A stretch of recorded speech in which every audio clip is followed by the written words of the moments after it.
some 95% of the people at retirement age, at 65 years old or 67 years old, are actually broke. We realized that there was a massive need for financial education in the UK. The rest of the industry was migrating towards helping wealthy people because that's where the profit was. So what that meant was that ordinary families were being abandoned by the industry and the government for that matter, and therefore that we saw an opportunity to fill that gap.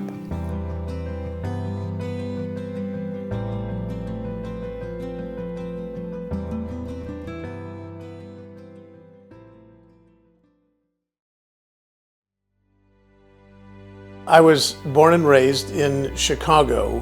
My father, when I was 5 years old, very sadly became bankrupt, and they were just devastated emotionally, financially, and my father became so depressed over it, had a nervous breakdown, and ended up taking his own life. I was always intrigued about money because I didn't come from money, and at 24 years old I remember crying out to God and saying, I'm frustrated. I wish I could figure out how to become financially free. And if I could ever figure this out, I would dedicate my life to teaching this to people. 2 weeks later, after I made that promise, I was invited to a business overview by a friend of mine, my former sales manager. And I went there and I was like, wow, financial education.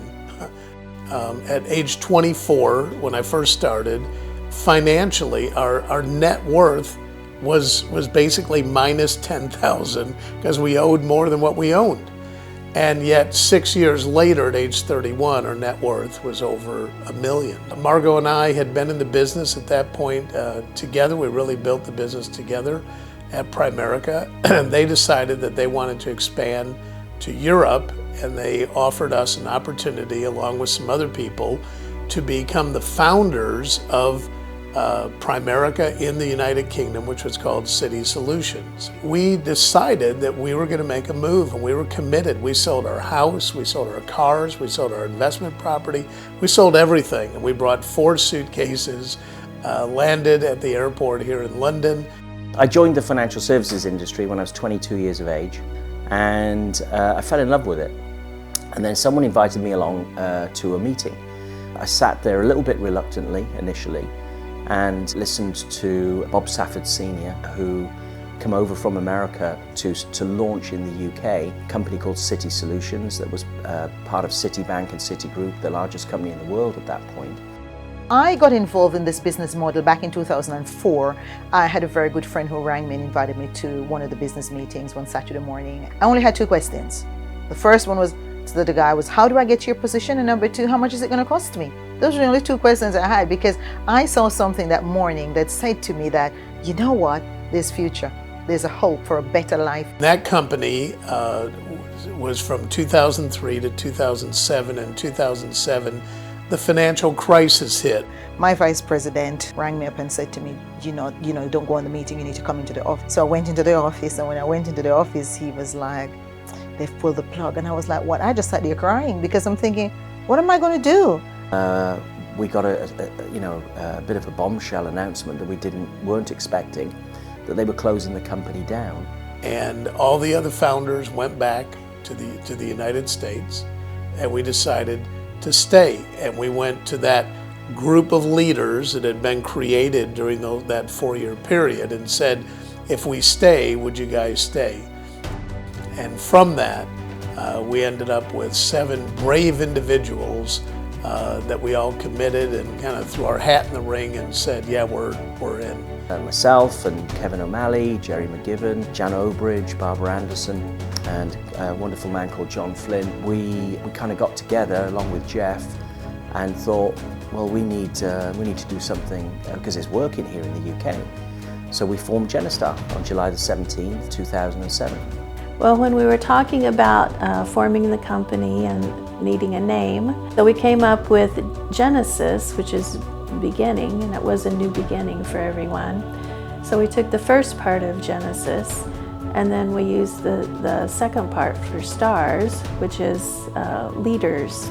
We had called our leaders superstars. So we put it together and made Genistar. So I met with Jeff and Steve. Their ideas, we haven't formed the company yet, we haven't done anything, but listen, in the City Solutions days, we recruited so many people and we made a promise to those people, and we want to live by that promise and help those people, because what we do is right, what we do is relevant, and we need to help the people of the United Kingdom. So our mission at Genistar is to help people secure a better financial future. We empower people by educating them about how money works. The thing about our business is very much around the education. And I think sometimes people miss that and people see it as a product. I was told by my old pastor once that your passion coupled with your problem will indicate your purpose. And so for me, it was very much about us trying to get those people educated that they could make smarter decisions. Seeing people raise those goals and raise those dreams, and seeing our people develop into incredible leaders.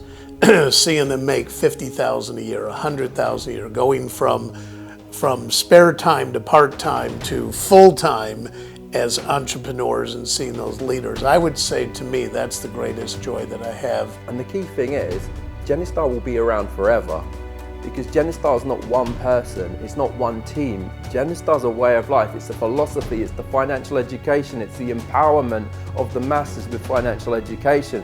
I think we've got a big job to do, but I think a combination of the foundation we've put in place, coupled with the amazing things that are happening with technology, I do believe we can go to 500,000, 1 million, 5 million, 10 million clients a lot quicker than it's taken us to go from 0 to 120,000.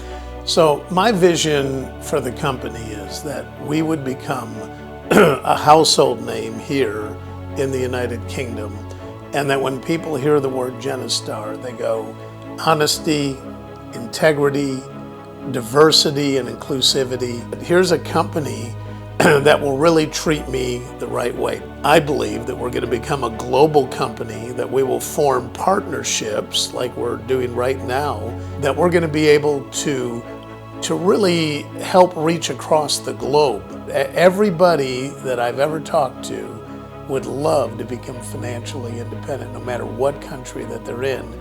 And the same basic principles that we teach apply anywhere in the world.